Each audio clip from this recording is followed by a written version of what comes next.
Mainit na umaga dito sa beach ng Manukan. Pero dito ko sa may river outlet. Oh, di ba? Update ko kayo di. Inabutan na ako ng init kasi. Ay, nagkatubig ngayon dito sa may ilog dito sa river outlet. Kasi high tide. Ayan, pakita ko sa inyo. Ayan o. Puno ng tubig. Yung last video ko dito, yan, yung area na yan, walang tubig yan eh. May kambing pa nga dyan. Pero ngayon, dahil high tide, pumapasok yung tubig dagat dito sa river outlet. Ayan. Kaya napuno ng tubig dagat tong river outlet. Mataas ang level ng tubig ngayon dito sa river outlet. Hindi pa tapos ang high tide. Pataas ng pataas pa rin, oh. Ayan yung mga kabahayan doon, oh. Tapos andun yung pinanggagalingan talaga ng tubig galing doon sa taas. Yan. At medyo maulap.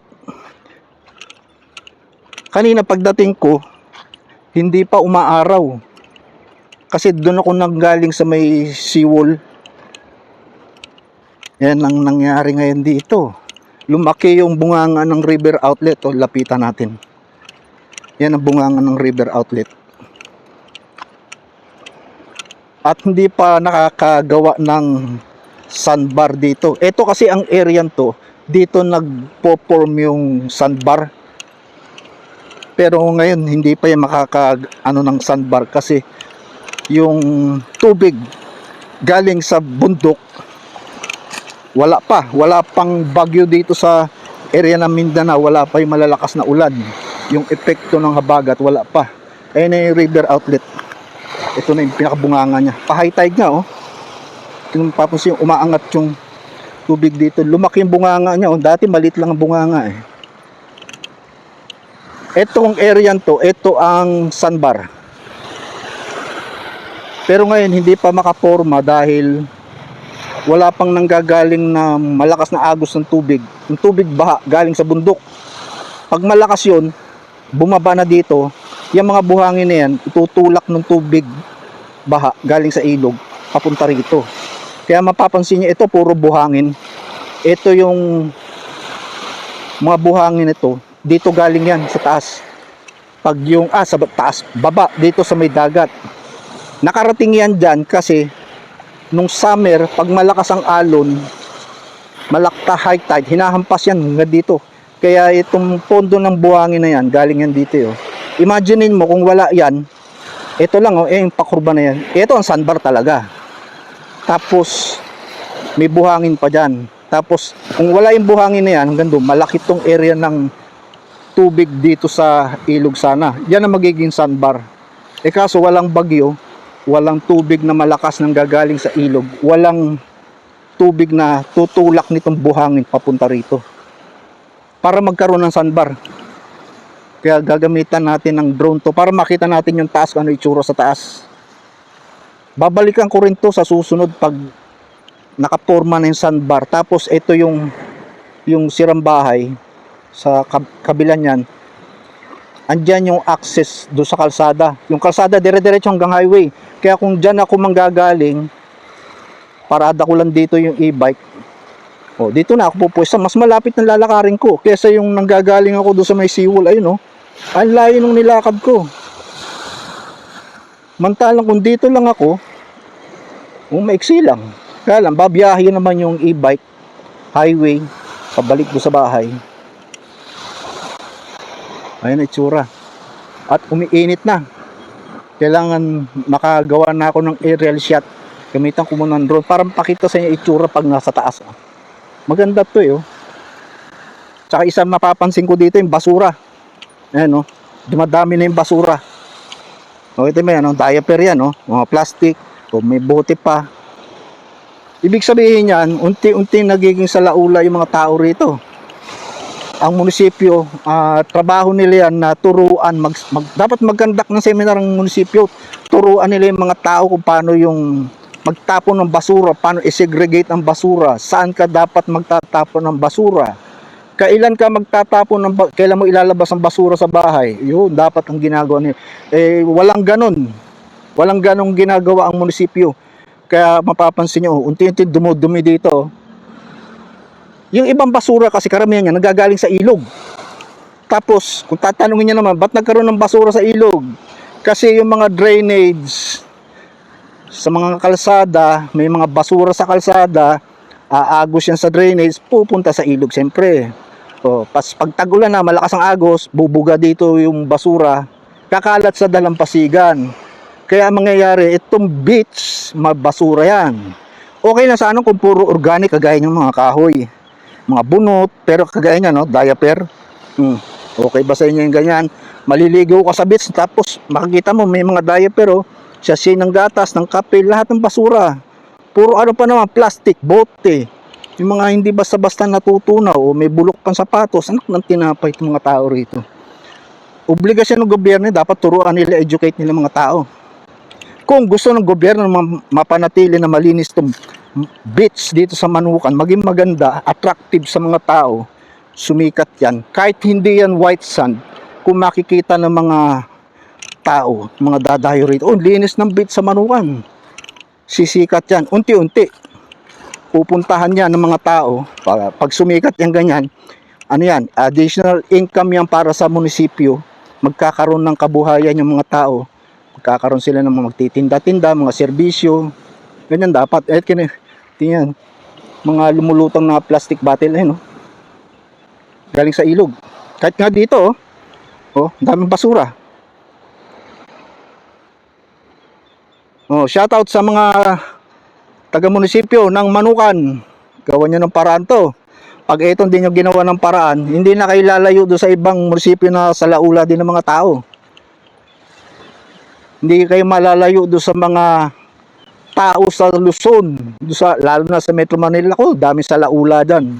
Tapon dito, tapon dun. Kakain lang ng konti. Hindi maitapon na maayos yung mga basura nila. Ganyan ang mangyayari dyan. Ganda ng tubig. Mamaya pakita ko sa hanggang sa kailangan gamitan ng drone para makita natin yung tubig dagat, yung high tide, hanggang sa umabot yung tubig. Pero tingin ko di aabot yan siguro doon sa tulay, doon sa highway. Medyo mas mataas ang level ng ng lupa may mangrove doon na kaunti Sana dumami yung mangrove. At maganda ang panahon din kung tutusin. Tingnan nyo. Hindi naman maalo, no? Ang ligo ng mga tao rito sa beach, madalas yan Friday, Saturday and Sunday at hapon. Sa umaga hanggang tanghali, mga alas 3, wala pa yan. Dadating yung mga tao, mga pasado alas 3 hanggang alas 4. Yung tipong pahapon, kasi hindi masyadong mainit. Doon naliligo mga tao rito. May bangka ng isda. May huli kaya yan. Puro lambat yung... Baka may huli to. Dahil kalahati na ng bangka niya lubog May karga o baka mabigat lang yung karga niya lambat. Ayun, nakabukol sa gitna, lambat yan Maraming bangka, wala nga pala dito. Maraming nasa laot. O baka sa ibang lugar nilagay yung bangka. Ayun, yan ang Dipolog Yung dulo ng isla na yan ang Dipolog. Doon sa malayo, merong barko. Yan yung barko kanina. Sa malayo na Papunta siguro Bohol. Yung barko. Barko ba yan? Bangka? Hindi. Yung nakita kong barko kanina dito, nandoon na pala yung sa pumunta ng Dapitan Fortune. Set up ko muna si Flip para makita natin yung taas. Ayun na si Flip. Naka-set na. Ano mo tayo? Screen recording tayo. Yan. Banti Flip.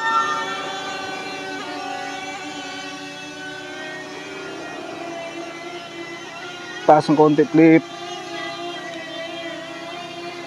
Ayos, flip. Humahangin pero mahina naman ang hangin. Buti nga medyo umaraw ng kaunti kasi makulimlim kanina Ngayon, tignan natin ang 32 satellite. Pwede na. Ayun. Hindi na naman ang mga impaktong ibon. Baba natin ng konti ang camera. Ito ang itsura sa taas. Itong river outlet. Taas natin. Ayan May tubig ngayon dito sa river outlet kahit walang. Saan ba si Flip? Hindi ko makita yun. May mga ibon kasi. Punta natin yung outlet. Ayan. Ayan ang outlet. Lumaki ang bunganga ng outlet kasi high tide.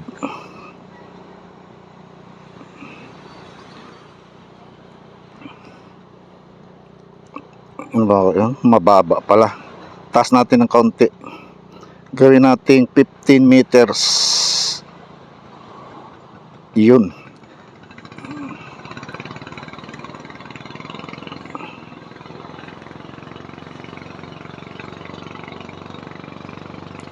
Ito ang river outlet. At dahil high tide, lumaki yung bunganga ng river outlet. Pakita ko sa inyo. Ayan.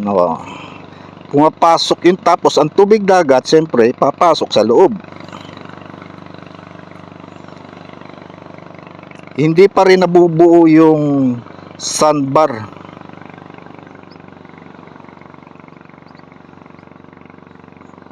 meters height. Tinaas ko ng kaunti at maraming nag-iikot na mga ibon. Taas ng camera. Tapos etong bandang kanan, yan yung umikot. Eto nga pala, ayan yan yung sinasabi ko na isla dito sa loob. Kasi ano yan, napaikutan ng tubig. Na pag konti ang tubig, dito dumadaan ng tubig dito sa kanan. Wala naman siyang tatamaan na puno mataas, 15 meters. Wag lang ako lumapit do sa isang mataas na po. Ayan may mga kabahayan din dyan.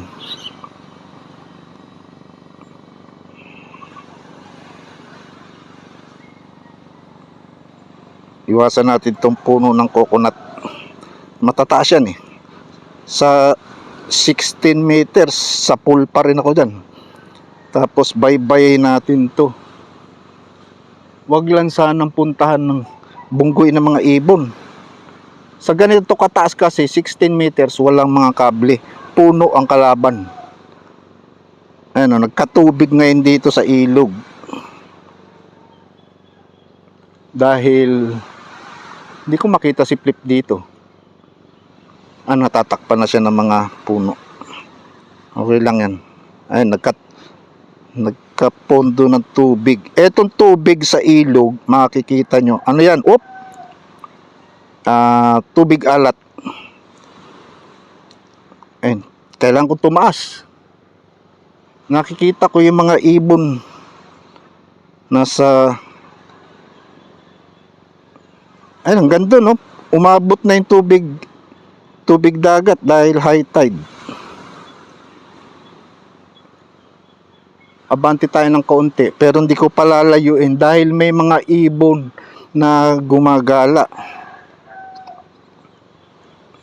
Taas pa tayo, gawin natin 40. Yan, 40 meters ang height.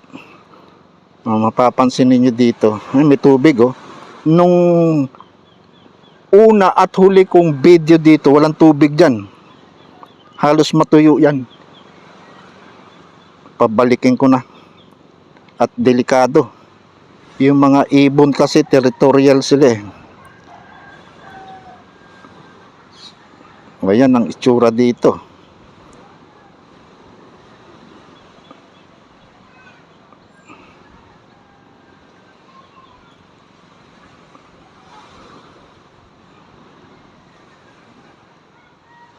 Etong sa river outlet, yan buhangin na yan.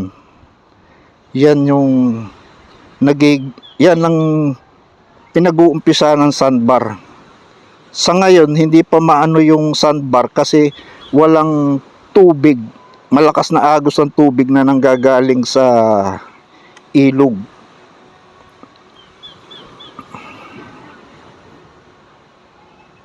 Tingnan natin dito.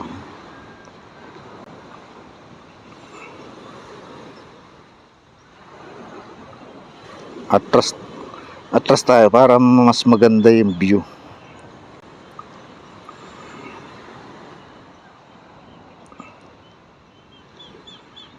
Ayan, oh, parang sandbar nga eh. Pero may mas maganda pang forma yan ng sandbar talaga. Kurbada yung buhangin. Ngayon, naka-straight lang siya eh.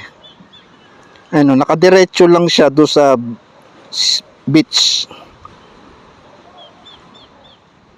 Dapat yan kumukurba papunta rito. Aabangan ko yan sa susunod. Pag nagkaroon na ng malakas na ulan, pag malakas na yung agos. Ito yung sinasabi ko, yung kalsada na to. Napuntahan ko na yan, gamit ko yung e-bike. Kaya sa susunod siguro, mas madali ako kung dyan ako pupunta. Kasi yan eh, diretso na yan hanggang doon sa highway. Kung dyan ako pupunta para mag-video dito sa beach, lalo na dito sa river outlet, mas malapit. Konti lang ang lalakarin ko. Kasi ayun na yung kalsada oh. Doon ko na ipapark sa dulo yung e-bike. Maiksi na yung lalakarin ko. Andito na ako sa may river outlet. Kesa naman manggaling ako sa seawall, tinan nyo, layo ng lalakarin ko. Ayun yung dulo ng seawall oh. Ayun yung e-bike. Layo.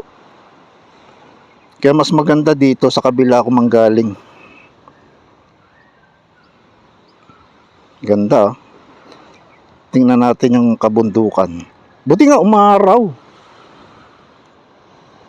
Medyo na-clear yung sky. Kaya uminit. Kanina kasi talagang makulimlim dahil maulap.